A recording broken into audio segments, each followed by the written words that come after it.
നെല്ലിമറ്റം വാളാച്ചിറയിൽ രാത്രിയുടെ മറവിൽ ഓട്ടോറിക്ഷ നശിപ്പിച്ചു. തട്ടായത്ത് മൂലയിൽ വീട്ടിൽ സിദ്ദിഖിന്റെ ഓട്ടോയാണ് നശിപ്പിച്ചത്. സംഭവത്തിൽ സിദ്ദിഖ് ഊന്നുകൽ പോലീസിൽ പരാതി നൽകി. തട്ടായത്ത് വീട്ടിൽ സിദ്ദിഖിന്റെ ഓട്ടോറിക്ഷയാണ് ശനിയാഴ്ച വെളുപ്പിന് നശിപ്പിച്ചത്. വിദ്യാർത്ഥികളായ 3 പെൺകുട്ടികളടക്കം 4 മക്കളുള്ള സിദ്ദിഖിന്റെ ഏക ജീവിതമാർഗമാണ് ഈ ഓട്ടോറിക്ഷ.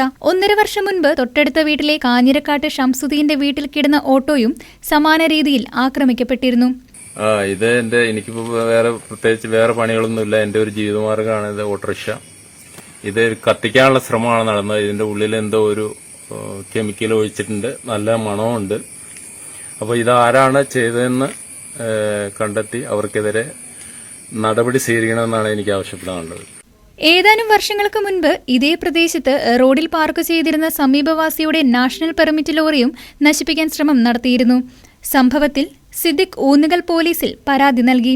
ഊന്നുകൽ പോലീസ് സംഭവസ്ഥലത്തെത്തി അന്വേഷണം നടത്തി. പ്രദേശത്ത് രാത്രിയുടെ മറവിൽ അടിക്കടി വാഹനങ്ങൾക്ക് നേരെയുണ്ടാകുന്ന ആക്രമണത്തിൽ ആശങ്കയിലാണ് പ്രദേശവാസികൾ. News desk KCV news.